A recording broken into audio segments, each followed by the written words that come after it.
This week on Inside Olympia, will majority Democrats in the legislature raise taxes to help close a budget gap? We discuss and debate the issue with State Representative April Berg, the Democratic chair of the House Finance Committee, and State Representative Ed Orcutt, the longtime ranking Republican on that committee. Plus, we check in with State Treasurer Mike Pelicciotti. From the TBW studio, it's Inside Olympia with host Austin Jenkins.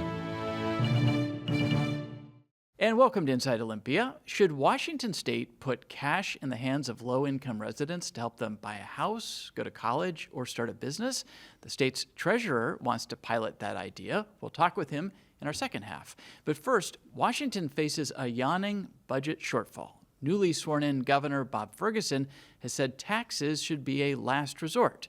But legislative Democrats are already floating several ideas and say the budget will be balanced with a combination of cuts and new revenue. So what's on the table, and what are the pros and cons of turning to taxes? Joining me now is the chair of the House Finance Committee, Democrat April Berg, and the ranking Republican on that committee, State Representative Ed Orcutt.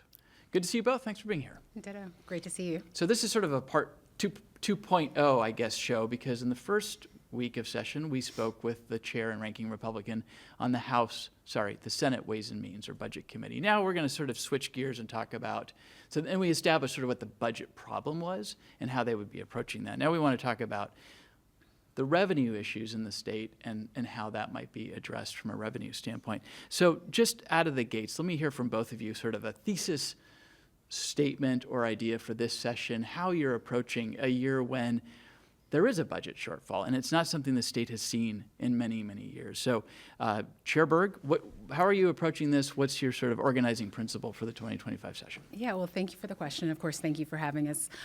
So when I look at the session and really the challenges that we have, and they're big challenges, there are three things. One, cuts. I think we're all on the same page there, that we need to look at some cuts and how we do business in this state. The other one is strategic investments. I think that sometimes we forget our state, the economy is doing really well. It's not doing really well for everyone.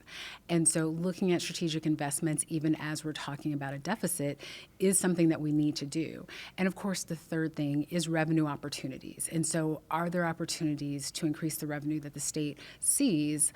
And how can we do that in a way that is truly fair to all Washingtonians? Okay. Representative Orcutt, the same question. I should note you're the longtime ranking Republican on this committee. You have seen deficit years, you've seen surplus years. But as you approach this, you're a longtime member of the committee and in the minority. What are your top three principles going into this? Well, I primarily have one top principle, and I think when Representative Berg made a very important statement in her top three, and that our economy is moving along pretty well. In fact, our revenues continue to grow. So our budget shortfall isn't an issue of not having enough revenue. It's an issue of we've outspent our revenue, and that's where the problem lies. So take that the next step. When Democrats say, look, yes, the cuts to the budget are coming, that's going to happen, but revenues also need to be looked at. Where do you come down on that? I don't think we need additional revenue. Our revenues are growing at 3-4%, for the next biennium, the next couple of biennia. So our revenues, they're not going up as fast as they were, a few years ago when we were getting 11 and 13% growth, which, oh, by the way, we had about 15 billion surplus. Now we're talking about a $10 billion shortfall. How did we go from 15 to the good to 10 to the bad? That's a $25 billion swing on a $72 billion budget. How do we miss it that badly? Is it a revenue issue or is it a spending issue? It's a spending issue. Okay. So, and I respectfully disagree, and I disagree because I know what happened. I think we both know. We sit on some of the similar committees, Economic Revenue and Forecast Council, and such. And we just went through a global pandemic.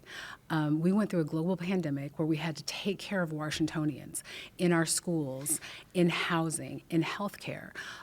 It was historic and it was unprecedented, and some of the unprecedented growth had to do with an infusion of money from the federal government. So that's one element. The other element is that our caseloads are up. That means people are using our services. More kids are eating for free in our schools. We have more kids going to college on what's the best college program in the nation, the Washington Promise. So we know that we are serving more Washingtonians where they need it. It is not a spending issue, if you will. It is an investment issue in Washingtonians, and we did that, and I would do that every day, again and again. And now we have a situation where our revenue, and frankly, revenue is down. It is absolutely down from where it was a year ago. And we do have more opportunities for additional revenue to take care of more people. When I look at our school districts, now I'm a 2-time recovering school board director. I've sat on 2 of the largest school district boards in our state.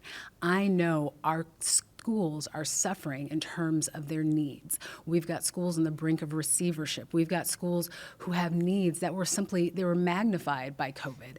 And so when we talk about, we just have to cut, or we just have to cut our way out of it, or we spent too much, we're talking about people. We're talking about people who needed homes, health care, education during an unprecedented time. So I respectfully disagree. We absolutely have a working economy, and we need to figure out ways to get it working for all Washingtonians. We're going to dig into some of these details in just a moment, but let me give you a chance, Representative Orcutt, just to respond to that idea in the sense that, okay, so you've talked about how you view the problem statement, the swing, if you will, but if this budget shortfall is $10 to $12 billion, and I realize that's over 4 years, an all cuts budget, no revenue, you could live with that? You think that can be done and not do too much damage? I think it can.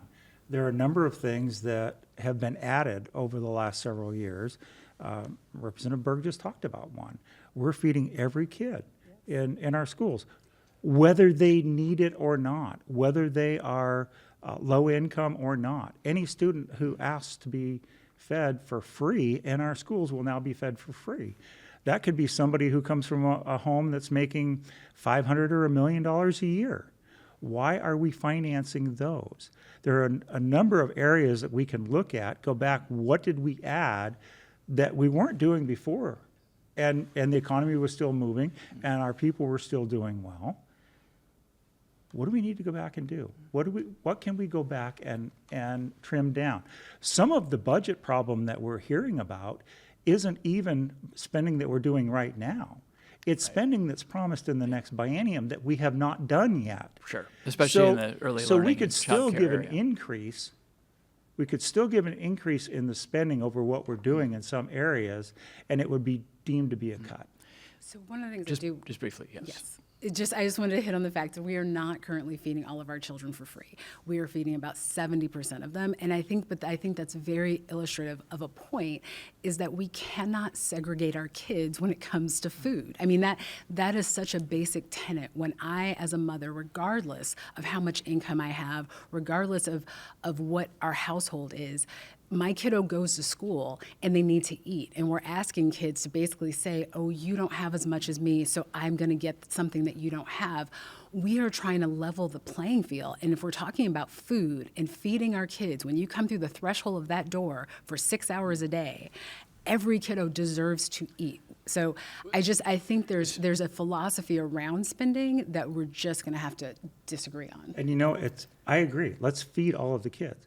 But do we need to make the taxpayers of this state pay to feed kids that are coming from households that are making $250,000, $500,000, or $1 million? Right now, some of those kids can. So you've given me a good segue, because this is something that Governor Ferguson supports, actually, is fully funding, subsidizing of school lunches, school meals. But where the governor doesn't seem to agree, and I really want to delve into this a little bit with majority Democrats at this point in the legislature, is when to consider revenue. He very much, it seems as if he has sort of kind of put a wet blanket on this and said, look, the focus needs to be first on scrubbing this budget, and then we can have that conversation about revenues. I get the sense that Democrats are front-loading the conversation with revenues. And so I'm just curious about your observation, again, in this role as chair of Finance Committee, what your reaction to the governor's initial comments has been, what he said during his State of the State, and the extent to which there is some daylight there now between this new incoming governor and his fellow Democrats in the legislature. No, that's a great question. And I think for me, I look at Governor Ferguson, and I think he's new. I think some of that daylight comes from the newness. And regardless of what your chess rating is, there's always something to learn. And You're so referencing the fact he is a chess master when yes, he's not being I believe in governor. the top 1% of the world, if I'm not mistaken. And yet and still, there's always something to learn. So I think as he comes into this new role, I think there's a learning curve, and I'm excited to work with him on some of our revenue opportunities, as well as our strategic investments, and of course, cuts. Your message back to him then is what? I think the message back to him is I'm excited to work with him, and I'm excited to talk with him about revenue opportunities that maybe currently he's unaware of. Representative Orcutt, my sense was that Republicans were quite pleased with what they heard in his inaugural address. What was you were in the room? What's your response so far to the rhetoric you're hearing from this new governor? Well, I don't want to label it as rhetoric. I hope that the things that he said are things that he really wants to do. And if they are things he really wants to do, Republicans are ready and willing to work with him on some of these things. A lot of the ideas he brought forth in his inaugural address are things we've been pushing for. Regulatory reform, trying to find ways to make housing more affordable. What kind of regulations are driving up the cost of housing? Can we eliminate those, bring down the cost of housing, enable more and more people to get into their own homes? We know that home ownership is important to building generational wealth. We also know that when we get more people moving from rental properties into home ownership, the increased vacancy rate will bring rents down. We've seen it happen. I've seen it happen. Increased supply, you'll get lower prices. Well, either increase supply or reduce the demand. And if we can increase the supply of single-family homes and move people out of rental buildings into their own home, now you've got less demand for the rental units. That's a higher vacancy rate. As that vacancy rate goes up, rents tend to come down. We've seen it happen. We saw it happen 10 or 15 years ago. So we know it works, and that's the type of thing that we need to be working on. Let's do things to reduce the costs on the people that we serve rather than increasing taxes to finance the added costs. So, and I agree, reducing costs is absolutely a principle that is guiding a lot of the work that we're doing. But we also know that people spend money on things that, frankly, could be taken care of. Free meals for our students is one thing. Strong, thriving public schools is another. I am so proud of the public education in this state and what we do for students that sets them up for success. And so those are the things that when I look at a family who might be making a decision to go to private school, those are huge costs. And I know that we've got a world-class education in our public school system. So helping people reduce costs by providing them with health care, homes, education, and frankly, childcare being infrastructure, those are investments we have to make that'll be good for communities as well as encouraging businesses. So let's dig into some of the options that are on the table for revenue that Democrats are considering. As you both well know, a document that the Senate Democrats have put together internally leaked out before the holidays. It's 4 or 5 pages, lists a menu of options. The one that the governor, outgoing governor, instantly embraced was the idea of a wealth tax. Incoming governor Bob Ferguson didn't seem to be that enthusiastic about that idea. There was, I think, Jamie Peterson, the Senate Majority Leader, said that he had heard from Ferguson that maybe there was some interest in a B&O surcharge in the largest corporations. But help us understand and maybe bring us up to date. If we left off in December with Governor Inslee saying, I'd like a wealth tax, we start January with Governor Ferguson saying, not so much, not so keen on that. Where's your thinking headed? Where are you and your fellow House Democrats, at least, thinking there might be the best opportunities for revenue if you're going to go down this road? So that's a great question, and I think that your preference was perfect, that you saw a document from the Senate Democrats. Yeah, And you're not taking any credit for so this one, not huh? being a Senate Democrat, I just don't want to get ahead of myself and say anything about, what could, would, or should be. That said, the House is absolutely looking at revenue opportunities. I would say at this point, there are things that were in the governor's budget that were interesting, and frankly, there are things that I don't think necessarily have a path with this new administration, and frankly just weren't on my radar. So I think as we look at things, if you were in committee, looking at our committee the other day, we had a great report from the Department of Revenue on a version of the wealth tax that they looked at. The thing that was interesting to me that kind of, I think, sparked some good questions amongst our committee and amongst ourselves was around the thought of how things are currently taxed, right? What's our current tax structure? So when I look at that and I think about myself, my wealth happens to be my house, right? That's all I got. Kids don't look under the couch cushions for anything hidden, that's it. And every year I'm taxed on my wealth. I'm taxed every year by property taxes on my wealth. If I sell my wealth, I'm going to be taxed as an excise tax. There's wealth that's had in intangible ways, and not a wealth tax, but just intangible assets. If I look at a state like, Kansas, and I think even Mississippi, they're taxing intangible wealth, and they're doing it year over year. And some of them, similar to us, when that wealth is sold, they're paying an excise tax, which would be our cap gains tax. Those are interesting ways to do taxation. Those are interesting ways to get to a more balanced tax code. So as a House Democrat chairing finance, I'm looking at those interesting ways.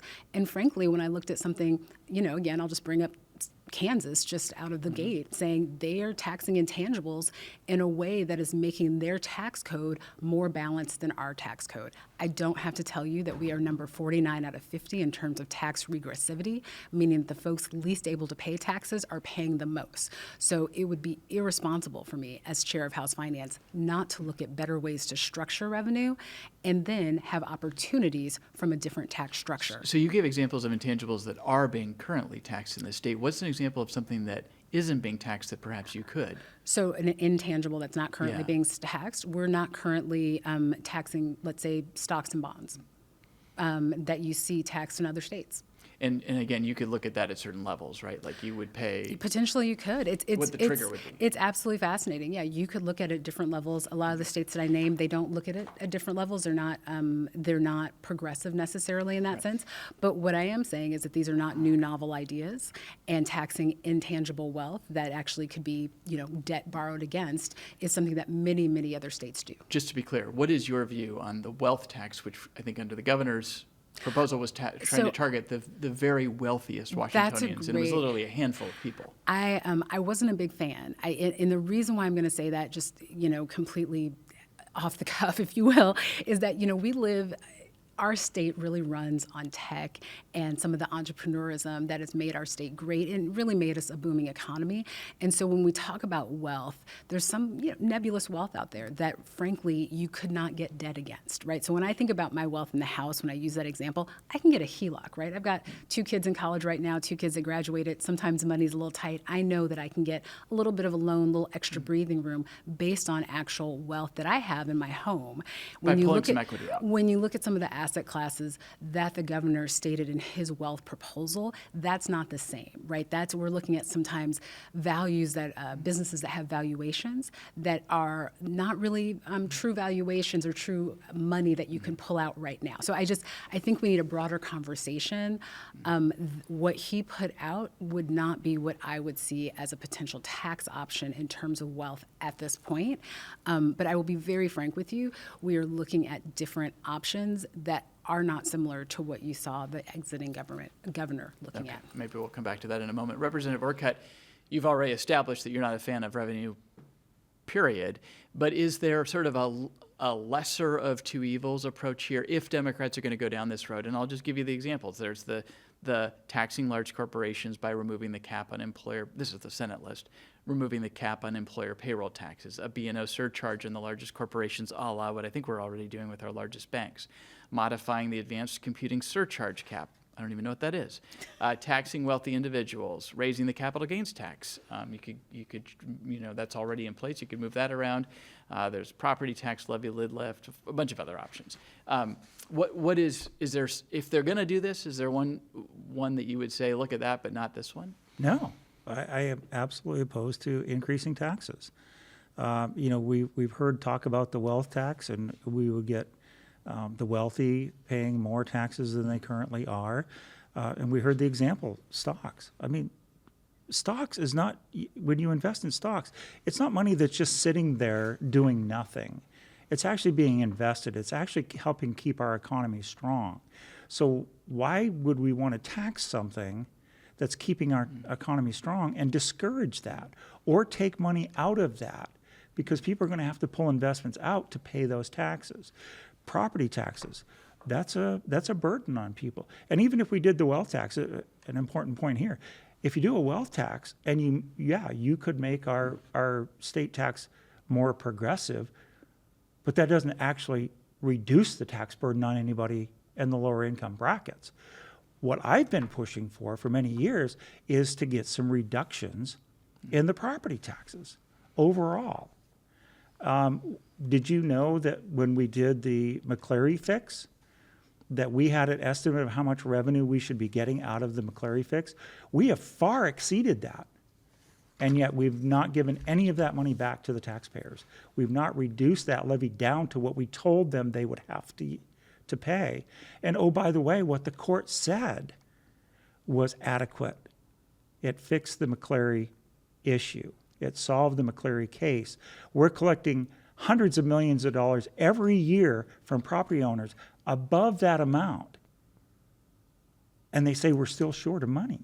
And we are. I mean, let's be clear. Our schools absolutely are. The McCleary fix was not a true fix. We've created a prototypical school funding model, which says that every kiddo and every school is the same with 100% local control. When you have 295 school districts and the diversity within those districts, that was not a fix. That was a Band-Aid.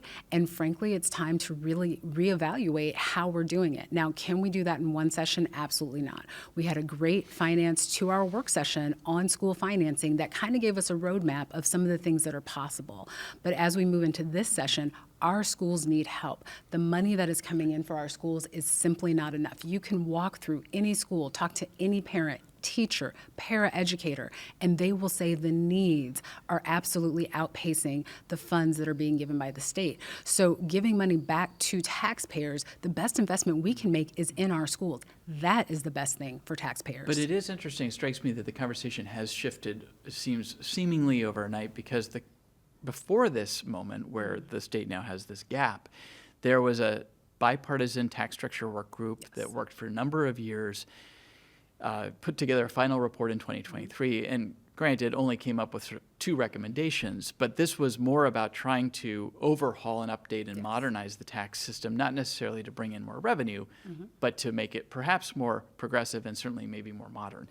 The 2 proposals that came out of this were replacing the B&O tax, which is on gross, not net, and it's something that a lot of businesses don't like, with a margin tax, and then also I think lifting that 1% limit on local property taxes at least. What happened to those ideas? So both of those ideas had bills, and they had bill hearings. What we saw, let's start with the margins tax idea to replace B&O. We've heard loud and clear businesses do not like B&O. It's unfair. To your point, it's taxing gross. So margins was not any more popular. And part of it is that our B&O tax code is very bespoke. It's like a really well-crafted suit for each and every taxpayer that kind of gets in line to ask for those special either exemptions or preferences. So no one wanted to give that up. So that's what happened with that particular proposal. So would you say that's sort of dead on arrival now? I wouldn't say dead on arrival, but it was pretty darn dead last 2 years ago. If you saw the testimony, I don't believe we had one person in the Senate or the House testify in favor of it, other than the prime sponsors. supervisors. Now, let's talk about the levy lid. I am a big believer in trusting our voters. I really do trust our voters. I trust our local governments. I trust our school boards to say, we can do better with more. And unfortunately, we have tied their hands, both with those levy lids as well as with a supermajority for capital bond passage.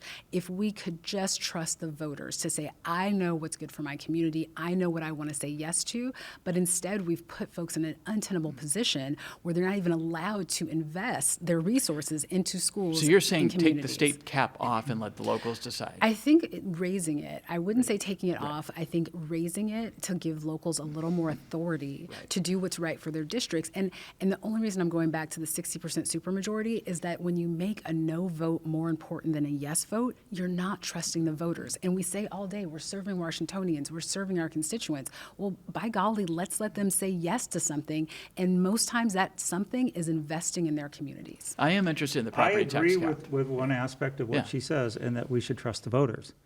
The voters put the 1% cap in via Initiative 747, right after they had put a 2% cap in with Initiative 722. So the voters have spoken on this issue, and if we're going to trust the voters, we need to stick with the 1%.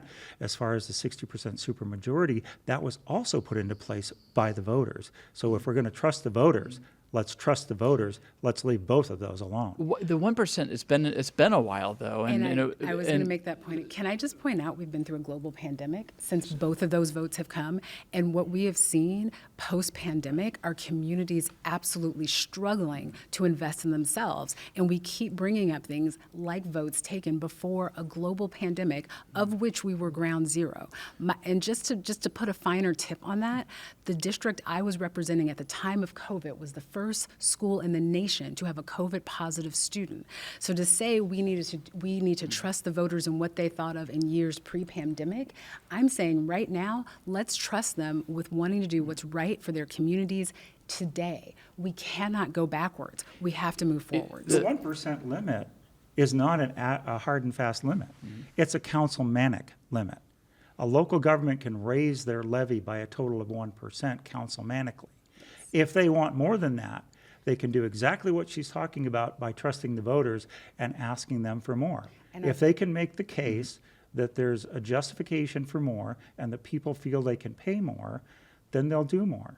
They'll approve those. But one of the problems is if some school districts are having trouble passing bonds right now, increasing other areas of the property tax from 1% increase to 3% increase is going to make that even more difficult.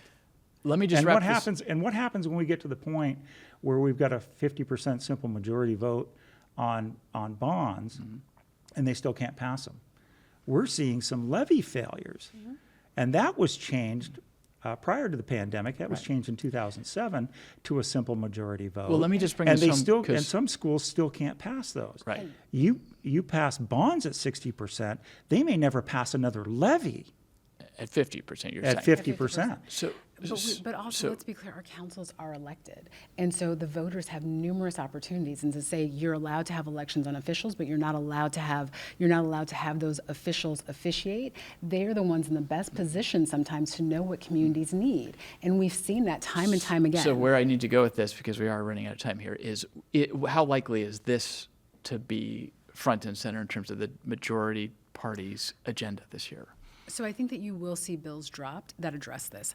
I think as far as agendas, Is this the kind of thing that could get across the finish line? I think that at this moment in time, we are on day one of week 2 of session. So I'm not sure what can get across the finish line, including, as you can see with this conversation, it's hard to even get us to. So two last things. One is so you said the wealth tax as envisioned by Governor Inslee, now former Governor Inslee, didn't really mesh with kind of your thinking. Is there something else specifically that sort of you're looking at that you can be more specific about that does seem like it might work from your perspective? So right now, I think we're really, again, we are day one of week 2 of a 105-day session. So we are absolutely looking at revenue opportunities. I can't speak to what the Senate is looking at, but it sounds like you can based on some of the documentation. But I would say let's talk about this in a couple weeks. But at this point, we are really looking at all of the opportunities out there. The last one I want to end on is that the bill that did, I think, come before your committee is a tax on the sale of ammunition and firearms. That will be tomorrow. Coming up this week. Okay.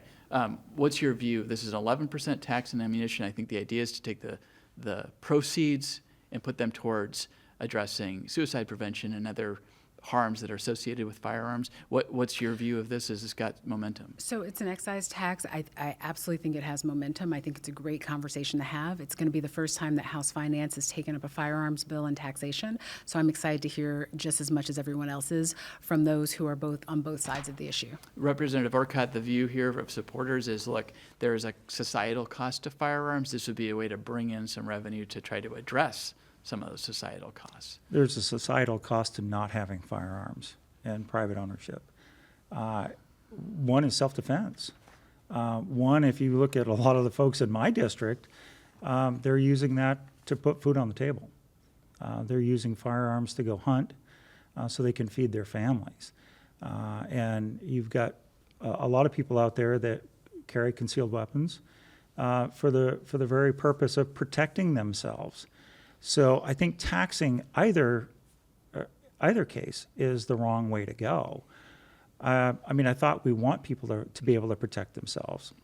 I thought we wanted people to be able to feed themselves. And putting tax on any of that and increasing the cost of doing that or trying to discourage it is the wrong approach. Mental health, yes, those are things that we need to fund. Those should be priorities. Why are they not already priorities in our budget? Okay. And just to be briefly. clear, they are priorities in our budget, and there is a cost to gun violence that absolutely has to be addressed, and this bill is one part of the conversation. Excited to hear it. We are out of time. It was a lively and interesting conversation, and I do want to know what ideas start to gain some traction. So we'll have you back. Representative April Berg, the chair of the House Finance Committee, thanks so much for being here. State Representative Ed Orcutt, the ranking Republican on that committee, thank you for being here as well. Good to see you both. Thank you. When we return, would $25,000 grants to low-income Washingtonians to help them buy a home or start a business be a good investment? Our state's treasurer thinks so. We'll ask him about the proposal right after this. Watch all of TVW's award-winning shows on your time at tvw.org. And welcome back to Inside Olympia. What if Washington were to give $25,000 grants to low-income residents to help them buy a house, go back to school, or even start a business? My next guest wants to pilot the idea. Joining me now to discuss this and much more is State Treasurer Mike Pelicciotti. Welcome back to the program. Good to see you. Austin, it's always great to see you. So we're talking during the second week of the legislative session. We're also talking during presidential inauguration week. I want to start with that. You're state treasurer. You're looking at the sort of state finances, the cash flow, and also thinking nationally about the potential for this new presidential administration to perhaps penalize states like Washington, blue states.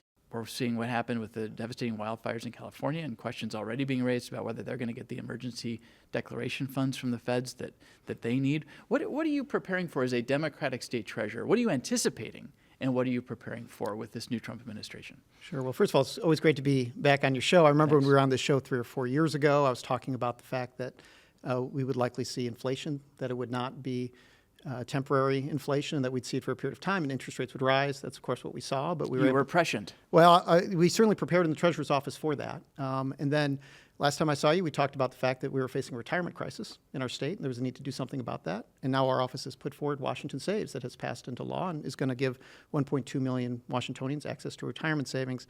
But the reality is now going forward, our big focus looking forward are issues related to federal funding. And exactly to the point of your question, we've been preparing for months now, really 7 or 8 months, in preparation for the potential of a Trump administration and what that means in terms of withholding federal funds, because we saw that happen here in the state of Washington in September of 2020. And we're already now seeing it be threatened in states like California. We received $27.2 billion in any given year of federal dollars into the state treasury. That's just money into the state treasury. So I take this very seriously. The most important thing we can do as a state is have what we call liquidity, right? That we have funds, that we maintain our reserve level, that we prepare and maintain our strong credit so we can be independently strong and move forward regardless of what happens federally. So there's the obvious and maybe sort of low-hanging fruit example of perhaps a state being penalized when it needs disaster relief dollars. But that's not the bulk of the money you just referred to that the state gets. We're getting Medicaid dollars. That's a 50-50 split program. That's right. Where are the, from your perspective again, the risk points? What could the next this administration do? Look, I take this very seriously. My big focus as treasurer is to bring stability and think long term. Obviously, we're now going to uncharted territories where there's far less economic stability going forward, and that includes the funding from the federal government that states have always just relied on because Congress has already allocated that. Legally, the administration, in this case the Trump administration, needs to allocate the funds as Congress directs. That's in accordance with what's called the Impoundment Act. It's a law that came after Watergate. It made sure that essentially congressional directions were being followed. What we have now is the head of the White House Budget Office who's coming in, who is the previous head of the White House Budget Office, who has said he doesn't believe in following that law. Well, that's a problem. He believes the president has the authority to essentially send less than Congress appropriated. Right. He just says, I'm not going to follow that law because he believes that constitutionally he has a different view on that. Well, that's not how that works, by the way. We follow the law. And that means we need to be preparing as the state of Washington for an administration that might, on a whim, based on a random tweet at 4 a.m. from our president, might simply try to deny federal funding to states like Washington or other states. That's what we need to be prepared for. That's why it's critical we maintain our reserves and maintain our strong credit. If that were to happen, do you anticipate that you, in conjunction with the new Attorney General, would file a suit and challenge it? Would that be the first step? Yeah, I've been really talking nationally with other state treasurers about the idea of a triangle of leadership on this issue. It needs to be the governor, the Attorney General, and the state treasurer in each state working absolutely in collaboration to ensure that we're best protecting the financial interests of each state. So then let's flip this. That may, whatever the president does may not be in your control, and you may be reacting to that. But you are a Democratic state Democratic state treasurer in a strong blue state. What is your message to legislators and to the new governor, especially at a time when they're looking at a big budget crisis and not necessarily thinking there's a lot of money to stock away in reserves? Well, that what has to happen first is we have to maintain our reserves and we have to maintain our strong credit rating. If you care about making sure that the policy desires of the Trump administration do not unlawfully get imposed on the state of Washington, those actions are going to be taken through federal funding withholding. That is how the federal government is going to accomplish that.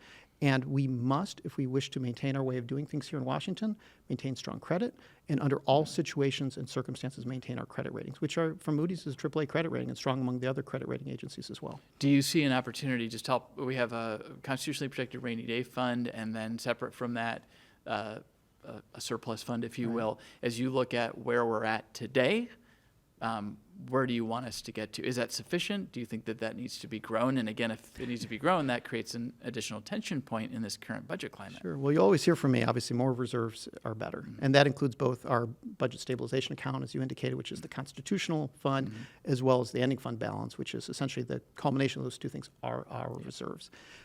I have issued, as I have every year through the professional staff of our office, recommendations to the legislature. That is that it should not fall below 10%. If that fell below 10%, there would only be 2 states right now that have a lower amount of reserves than the state of Washington. That's not an option.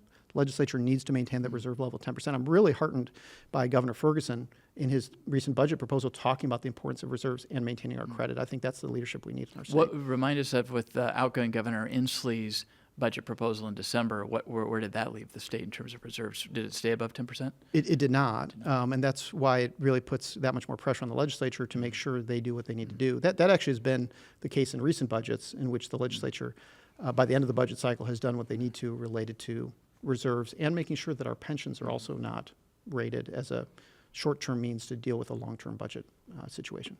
So how, again, this could be a much easier conversation if the state were not facing this shortfall, right?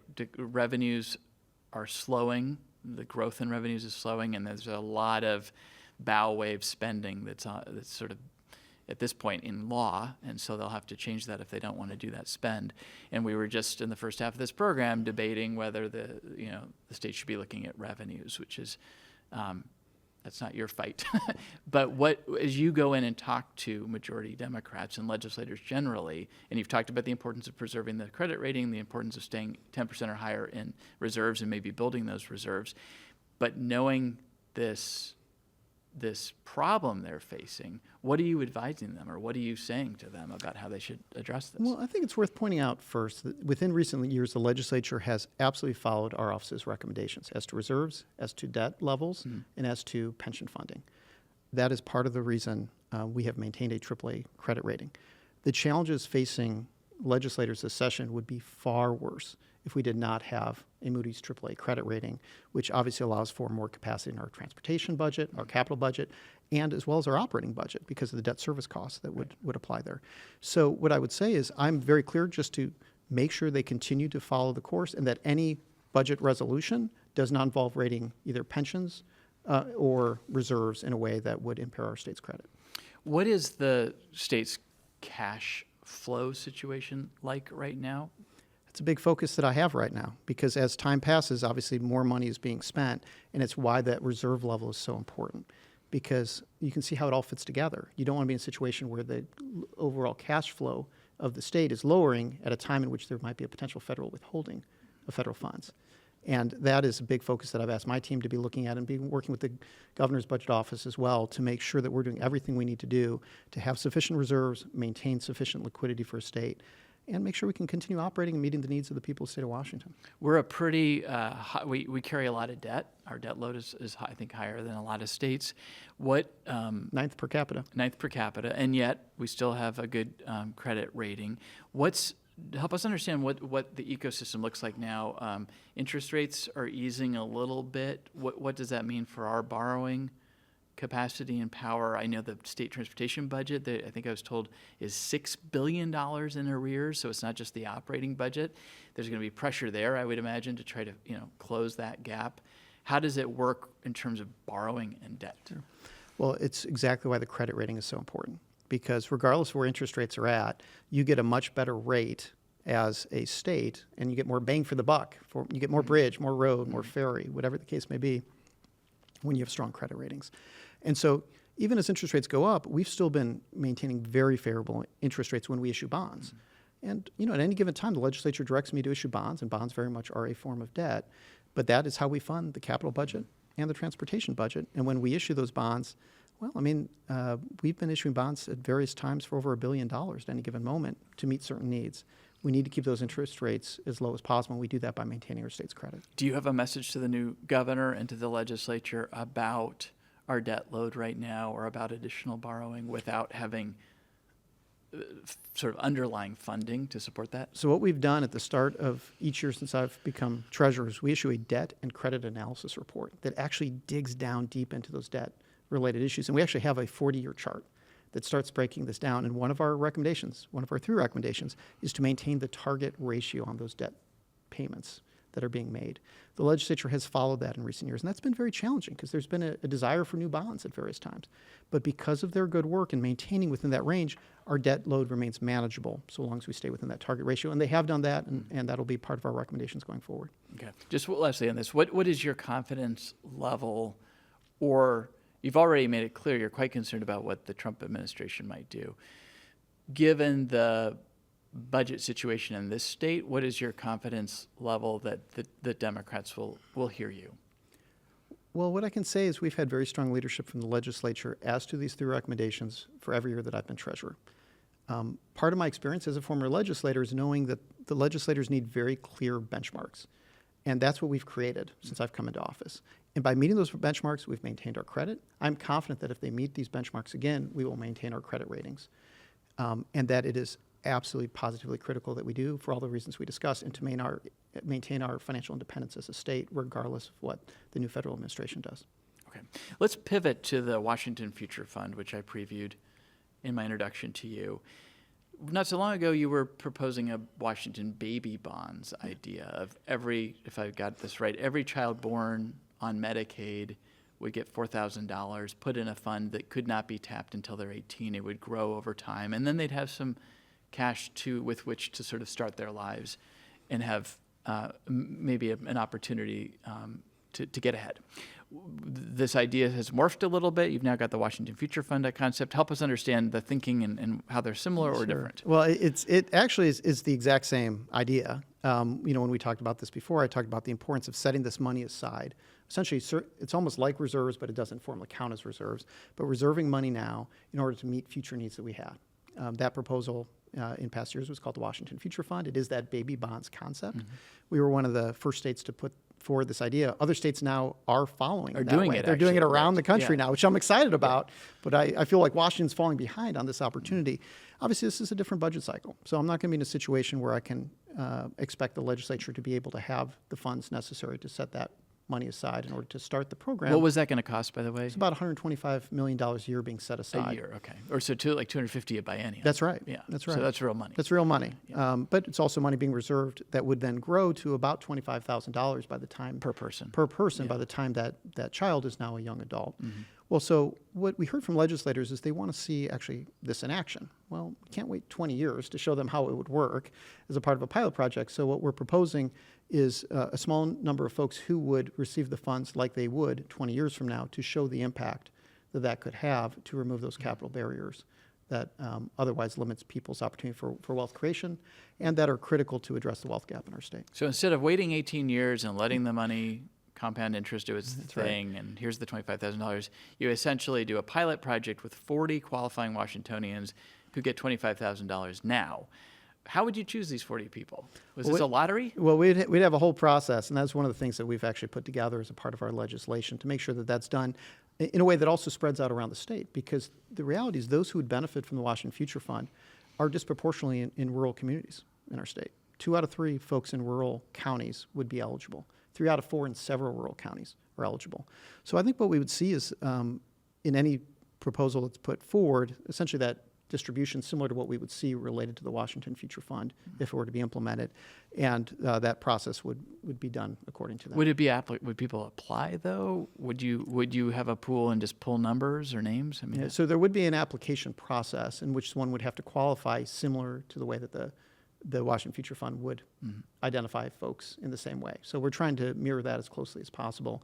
And again, just to give a visual to the legislature where we have case studies now, and we're looking to work through an institution like the University of Washington to do an analysis to actually show how impactful this could be in addressing the wealth gap. So help us understand how the $25,000 could be spent.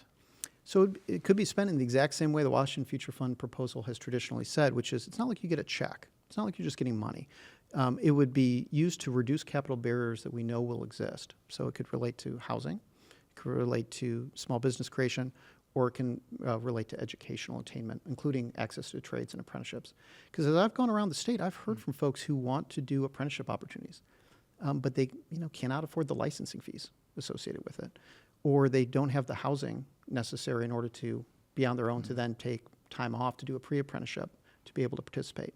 So it's those capital barriers that often deny the opportunity of wealth creation, and it's particularly pronounced in rural communities and in other communities where there's been for generations a denial of access to capital. So the idea of piloting this is to show, what would you hope it would show? What are you hoping the story of these 40 people with $25,000, again, not just to spend willy-nilly, but right. in some specific ways? I think what it would show is that people are able to actually start developing cash and equity early in life instead of debt, and that those of limited means are not in a situation of continued cycles of poverty where people accumulate debt, are unable to develop the wealth necessary to grow, and then you literally have really a split within days of one's birth, right? Where folks have money set aside for them at birth, and then those who don't, and that wealth that grows and how it allows access to educational and other small business opportunities. That's what I'm confident it's going to show, because we're starting to see this play out in other states. I can imagine some people saying, look, I'm just not comfortable with the idea of cash grants, Right. even if there's a limit on how it's spent, taking my tax dollars and giving them to somebody else. Why not just come up with incentive programs that make it easier for somebody who's low income to buy a home? Or heck, we have the most generous, apparently, college tuition remission program in the state for low income people. Do we really need to do more to help people attain a college degree if that's what they want? How do you defend against the critics? Well, so when we talk to folks, I mean, it's all that. Even if you have access to educational attainment, doesn't mean you have access to housing. It doesn't mean you then don't, if you want to start a small business, you have the capital to be able to have the seed money to start that business. What we're talking about is just removing barriers, and a lot of those programs are in place now. When you talk about housing access, educational access, small business access, what I'm saying is the amount of capital necessary 20 years from now to meet the needs of our state are not there. That's why we're asking that this money be set aside to grow, to meet those needs that we know we're going to have as a state. And that's why this is a critical component to doing that, but we also need to show that it works, and that's why we're doing this pilot project. Why $25,000? I mean, that's not going to be a down payment on a house in most places, if anywhere. Well, actually, for those who are FHA loan eligible, which would be a lot of these folks, it would be in all but 2 counties in our state. And so we've put a lot of thought into this. This is why we want to show that impact, because I think what you just raised is exactly what a lot of legislators would think. But if we can show that impact, it will show exactly how this can then lead to other wealth creation, because now if you have down payment on a house, I always point out there's no greater, more effective rent control than having a mortgage, right? You lock in a rate, and then you can develop wealth over one's life. And that's really the split that we're seeing if people don't have access to those opportunities. So just to be clear, this is a proposal before the legislature that they'll consider in this legislative That's session. right. And at this point, do you have a sense of, it's early days, but do you have a sense of the level of support? Well, this is in response to legislators we heard from, Yeah. right? So Saying- we're giving saying, them... bring us something back that's a little that's different. tangible. Yeah. Well, that's tangible, especially given the current cycle, and Yeah. we're confident it's going to give the answers that we know it'll provide. I want to ask you about something that is trending in some other states, and it also gets back to the President Trump, which is the idea of the state, or in his case, the federal government, investing in Bitcoin, investing in crypto, having a strategic reserve even in crypto. There's bills now in Texas and several other states to do this. What is your view on crypto, Bitcoin, even having some of the states and dollars invested in Bitcoin? Well, the dollars that I invest, it's about $35 billion on behalf of state and local governments, according to our Constitution, is limited to certain investments. Bitcoin is not on the constitutional list. What we have is it's certain kind of safe investments like bonds and things like that. I'm very pleased. Just in the last fiscal year alone, through the investment work of our office, we've returned over $2 billion to state and local taxpayers through our smart investments. We'll continue to invest funds in a responsible way that makes sure those funds stay there. The whole idea of the funds in the Treasurer's office is we invest them with the idea that we're not putting them at risk, because we need to make sure those funds stay in that way. Just to be clear, so in our state, would it require a constitutional amendment to be able to invest in Bitcoin? Yes, that would be my understanding. Your read of it. Now, you also sit on the state investment board. Do you think would it be wise to do some investing in Bitcoin for our retirement funds? Well, I can't speak on behalf of the State Investment Board, but what I can say individually is I'm looking to de-risk our portfolio with the State Investment Board. I'm really focused on the fact now that we have one of the, if not the best funded pension now in the country, we should be focused on maintaining full funding in perpetuity. And you do that by de-risking our investments.